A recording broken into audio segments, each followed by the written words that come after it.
विश्वासघातकी आहात तुम्ही म्हणून अनेक प्रकारे असणार त्यांना त्यांचे अवकाश दाखवून दिल्याच्या नंतर सर्व स्तब्ध झाले। कोणीही एकही बोलणसा झाला। त्यावेळेस राजा रावणाचा मोठा मुलगा इंद्रजित उसना आणून बोलू लागला। काय म्हणू लागला? तर माझ्याकडे असणारे दुर्धर बाण आहेत, माझा पराक्रम हा खूप मोठा आहे, मी इंद्राला बांधून आणलेले एवढी शक्ती ऐश्वर्य आहे, आणि असा तुमच्याकडे असणारा मुलगा असताना तुम्हाला भ्यायचं काय कारण आहे? या असणारा राम लक्ष्मणाला आणि सर्व वानरांना असणारा मी क्षणामध्ये मारेल असा इंद्रजित बोलू लागला। कारण उसना उसल बोलू लागला, कारण आता पर्याय नाही। अनेक पर्याय संपल्याच्या नंतर एक पाऊल मागे सरायला पाहिजे होते। ओळी होऊन गेली। राजा रावणाने सांगितलं माझा विभीषण जर असता, पण कधी ज्यावेळेस दूर गेला त्यावेळेस त्याला आपल्या भावाची किंमत कळली। जोपर्यंत जवळ होता त्यावेळेस लाता मारून आपल्या असणाऱ्या राज्याच्या बाहेर काढलं, पण ज्यावेळेस जवळचा दूर गेला त्यावेळेस मात्र राजा रावणाला विभीषणाची आठवण होऊ लागली।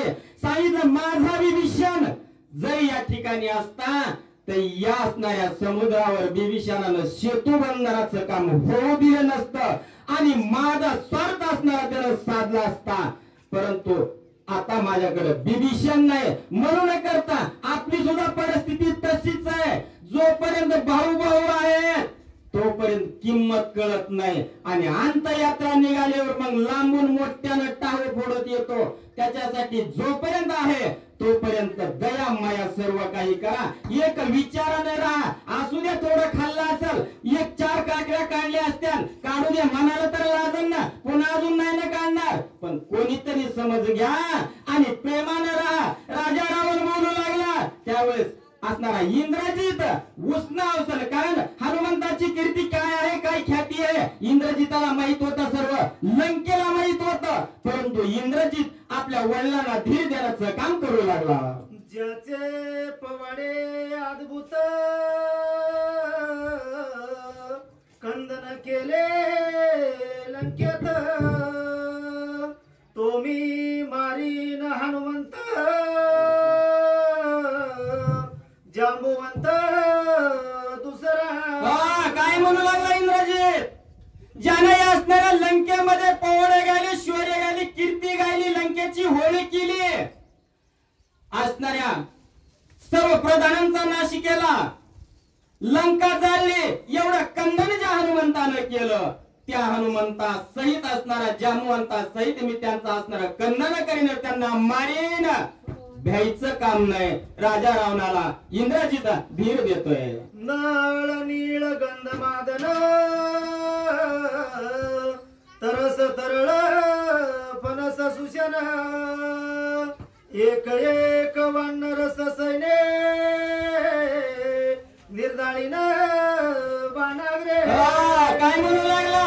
एक एक वानर, एकच वानर लंकेमध्ये आलं होतं, शिसळ की पळ करून सोडलं होतं, परंतु इंद्रजित म्हणू लागला नळ नीळ जांबुवंत फणस तरळ ही सर्व काय असणारी वानर आहेत, एक एक शोधून शोधून माझ्या बाणानं त्यांचं निर्दळन करीन, भ्यायचं काम नाही असा राजा रावणाला त्याचा ज्येष्ठ मुलगा इंद्रजित बोलू लागला। माझ्या बाणाची झडाडी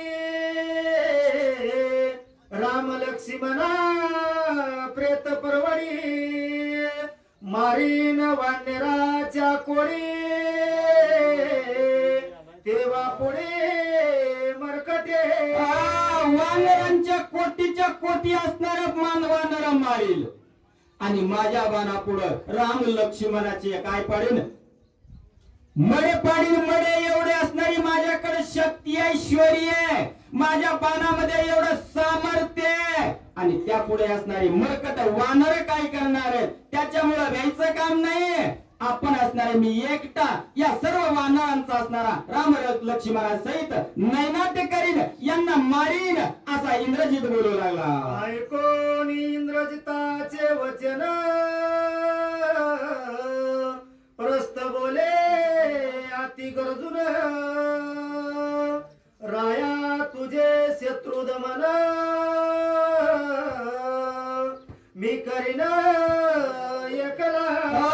आतापर्यंत राजा रावणाने सर्व प्रधानांची हाजरी घेतली, त्यावेळेस सर्व प्रधानांनी खाली माना घातल्या. परंतु कुठेतरी इंद्रजिताने धीर देण्याचा प्रयत्न केला. त्यावेळेस मागून प्रस्थ प्रधान उठला आणि म्हणला, मालक तुम्हाला माझ्या शक्तीचा अंदाज आहे ना, माझ्याकडे किती शक्ती आहे, किती वीरता, किती शौर्य आहे. आणि मग माझ्यासारखा प्रधान असताना, कारण आपल्या सुद्धा तसंच आहे बघा, कुणीतरी उत्सव सुरू झालं की दुसऱ्यानं काय द्यायची गरज आहे, तुझं असं तुझं तसं, मग नडल्या तुडलेला मी आहे, काय घ्यायची गरज आहे, असा हा प्रस्थ प्रधान बोलू लागला. स्वामी माझे असणारे अंगबळ तुम्हाला माहित आहे, हे असणारे राम लक्ष्मण एक असणारे मानव आहे, तण समान आहेत, आणि माझा सारखा प्रधान तुमच्या जवळ असताना घ्यायचं काम नाही, असा प्रस्थ प्रधान राजा रावणाच्या समोर सभेमध्ये बोलू लागला. माझ्या मुसळ गाया पुढे राम लक्ष्मण बापुडे कैसे वानर बळयाडे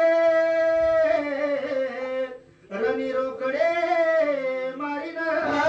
रणी रोकडे मारीन प्रस्थ प्रधान बोलू लागला. माझा असणारा मुसळाचा घाव आहे, आणि या गावा पुढे असणारे ही मरकट वानर काय बापुड आहेत, एक चिल्लर टिल्लर आहेत. त्या ठिकाणी राम लक्ष्मण सुद्धा एक चिल्लर आहेत. म्हणून करता माझ्यासारखा प्रधान तुमच्या सेवे करता असताना, तुमच्या संरक्षणासाठी असताना तुम्ही मात्र काळजी करण्याची गरज नाही, भेण्याची गरज नाही, असा विश्वास हा प्रस्थ प्रधान राजा रावणाला देऊ लागला. मुसळ साधन चक्राकार अष्टांगी विषेम मार प्रस्थ दावी महावीर दशशिर अनुलक्षी. कशाने बोलू लागला? राजा रावणाचं लक्ष वेधून घेण्याच्या उद्देशाने हा प्रस्थ प्रधान बोलू लागला. माझा असणारा मुसळाचा घाव आहे, असा तो घाव असणारा चक्रा समान आहे.